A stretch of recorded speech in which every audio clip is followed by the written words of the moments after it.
All right, so it's been a little while since we've taken the bug out. This is actually the first drive of 2024, pretty deep into January. So haven't started up in a couple of weeks. Let's see how it goes.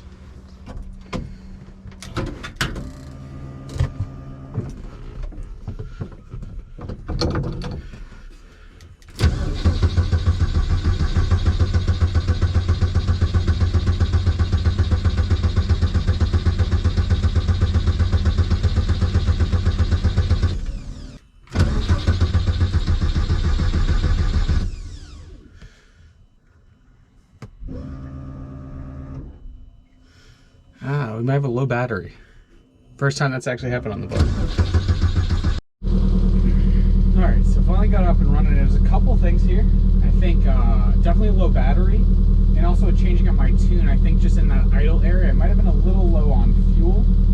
So we got everything back up. It's idling now on its own. I'm gonna let it warm up and then maybe take it for a spin. Maybe let it do some idle V, kind of self-analyzing here. We'll just see how it goes. Check back in soon. Alright, we're going to take it for a spin, see how it goes. I'm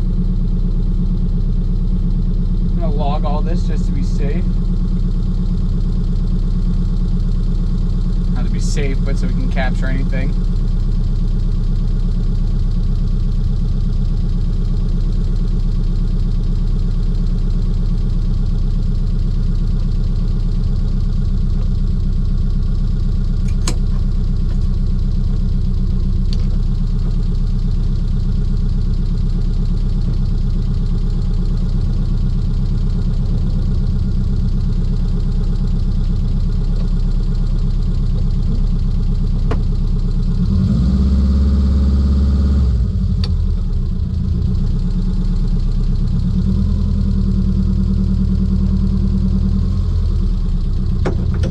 Also new wheels, so we'll see how much they rub it. I think they might a little, but we'll play it by ear here. Ooh, so far feels really good though.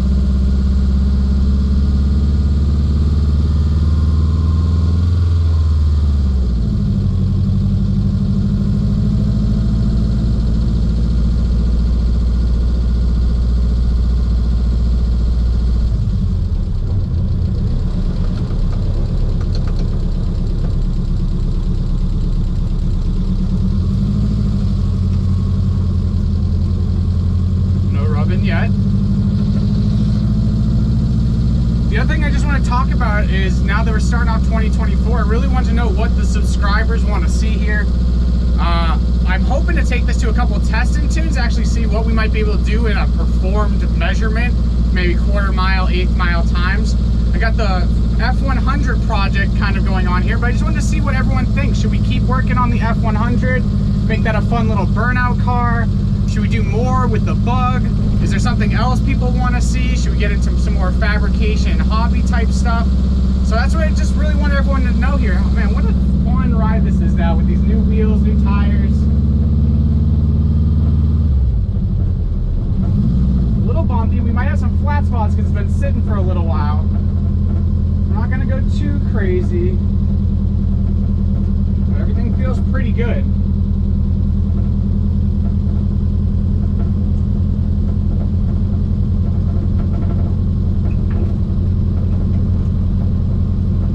It's starting to rain out, so again, just a little shakedown drive, and then we're going to get into the F100 because I'm really excited to move that front clip over.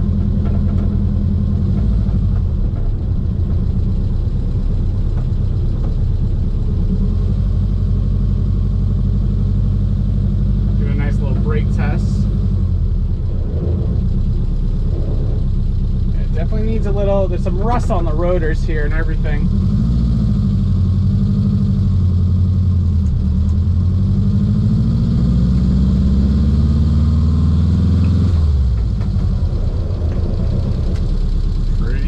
Pretty good. We'll get it all off of here. Check the lugs and just staying around the neighborhood, keeping everything nice and safe. First drive of 2024. We don't want to end in any tragedies.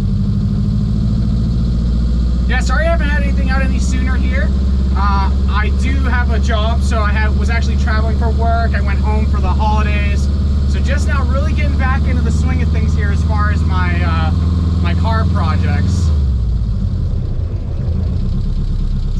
and see how these rotors are looking.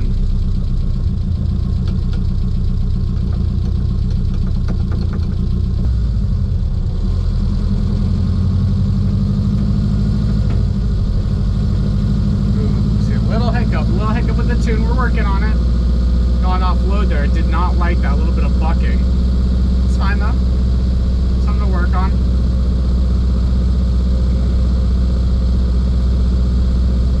Might add in an extra table into my graph. With these MS3 Pro Evos, you can actually have multiple fuel tables. So by adding in multiple tables, what you get is more granularity in the tables that you have. So I can put a low load, low RPM, a high load, low RPM. I can have 4 different tables and really get that fine granularity that I'm looking for. Help smooth out some of those areas where you're transitioning, I guess. Again, no expert by any means, but more data is always going to be a little bit nice when you're talking about those fuel cells here. So just more cells means more granularity, finer values, if you will. Brakes are really good. I'm really happy with that. Didn't do anything with the rears. The rears are just still the stock drums there, just with new parts. And the fronts are discs. And now both of them have the 5x130 bolt pattern, so we can use those Porsche turbo twists. So just a really, really nice setup. We have some Firestone Firehawk Indy tires, so some nice performance tires here, and the Bug's driving really nice with them.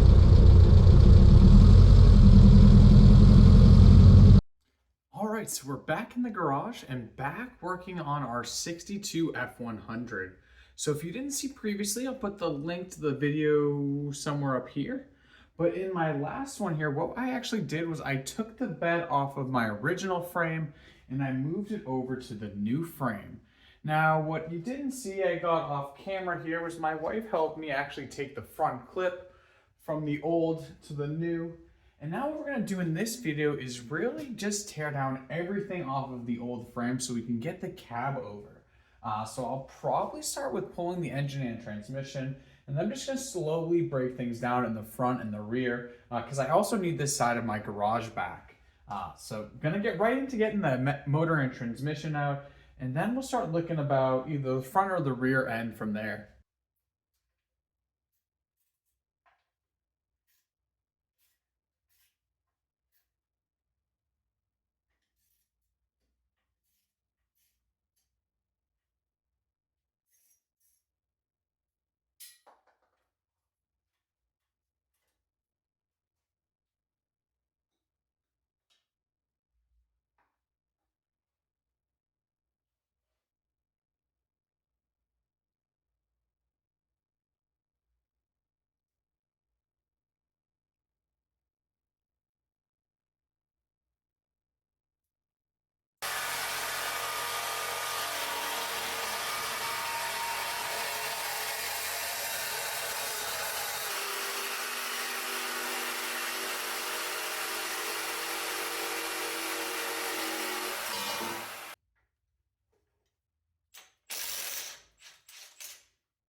All right, so as far as pulling the motor, we're pretty much good to go here. There wasn't too much.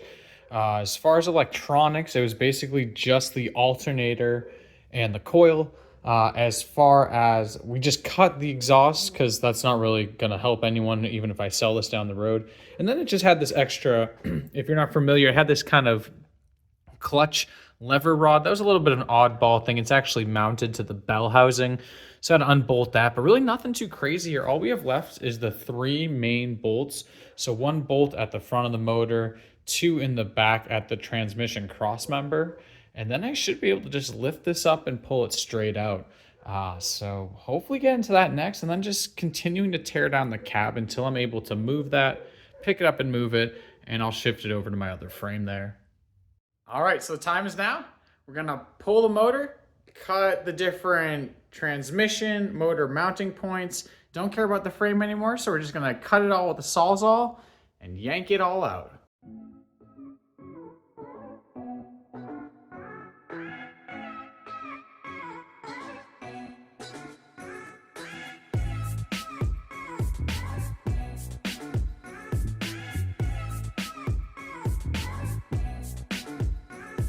right, so I realized I did miss out on quite a bit of filming that we did over the past couple days here. I had my father here. He was just helping me tear things apart. It was great to have an extra set of hands. So what we got done is you saw us pull the motor and transmission. That same day, actually, a nice guy came and picked it up. So immediately sold it and got it out there. We got the drive shaft sitting on the ground. And then I'm gonna bring you to the back of the car, which if you're a purist, you might wanna fast forward or close your eyes for a second. But we did some chopping up in the back as well. So if you or your friend or your mom was looking for an F100 frame, look away for a moment here. You're not gonna wanna see this.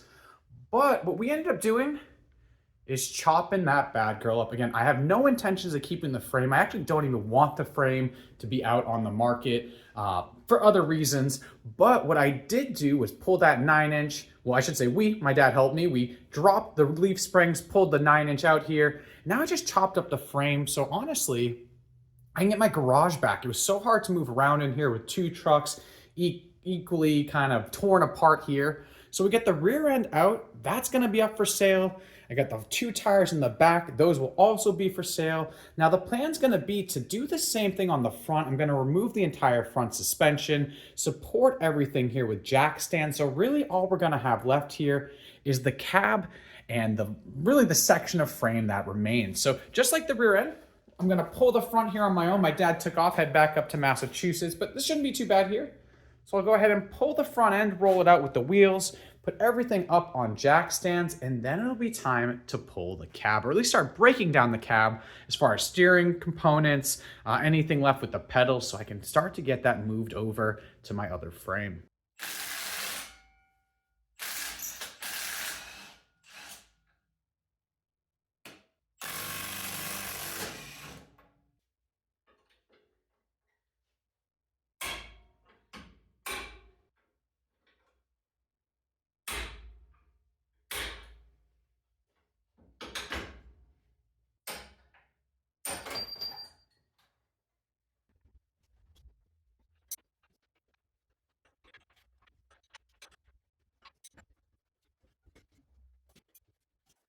All right, so one thing I didn't realize is before pulling the steering column, it's actually connected to the steering box. So you actually pull it all out through the floor. So I'm on to pulling my steering wheel. I kind of tore it up, but it was already banged up, so I wasn't planning on keeping it. I had to run to the local auto parts store to rent a loaner tool here for a steering wheel puller. I've never used one of these before, but it's super straightforward. I just didn't have one in the garage. So I'm going to show just how it works here. We should be able to just pull the steering wheel off. And then we'll be able to take apart what's left on the column and just pull it out through the bottom, still connected to the steering box.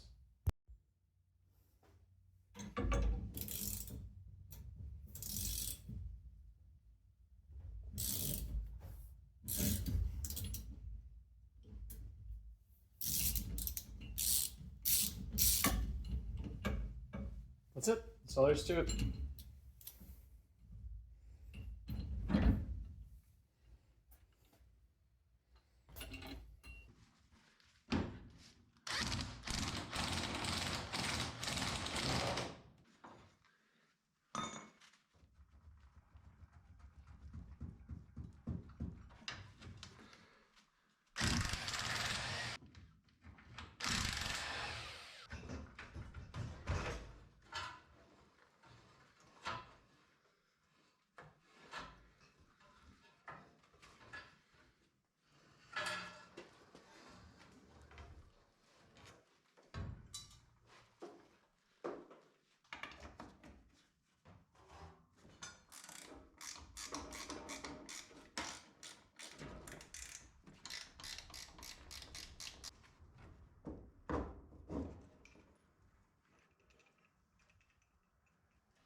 All right, so we got everything pretty much cleaned out in here. The only thing I really have left to do is I'm gonna have to pull the gas tank. So first of all, because there's a fuel line that runs through the cab into the frame. Also because the cab mount bolts are under the gas tank itself. So that's really the only thing I have left to do. Once I pull the gas tank, I'll be able to get all 4 of the cab bolts, and then I'll make some kind of structure out of wood to use with my engine hoist to be able to lift the cab up and move it up to the or over to the other frame there. So we're getting super close here. All right, so we get the 3 mounting bolts out, fuel line disconnected, and the fuel filler neck disconnected. Now that was a pain in the rear. We were just cutting the hoses. They're pretty basic, just 1 3/4 inch hose. And that should be everything. Oh, and the little electrical connections for our fuel gauge. So that should be everything. I should be able to pop this out, and that's just gonna leave the 4 bolts for the mounting of the body, or sorry, the cab mounting to the frame here. So let's see. Okay.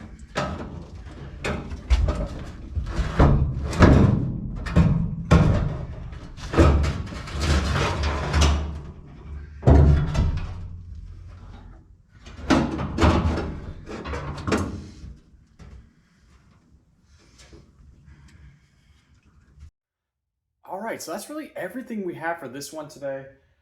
Quite a bit of footage to edit. As you guys saw, we pulled out the engine, the rear end, the front suspension.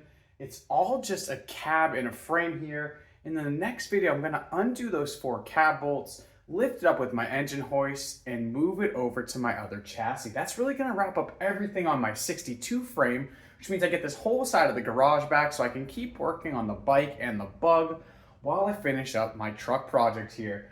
So in the next one, again, we'll move the cab over and start figuring out those rear cab mounts. So as always, hope you guys enjoyed what you saw. Hit the like button, share with your friends, comment. I always check the comments and I try to comment back. Subscribe for more content, and hope to see you again soon.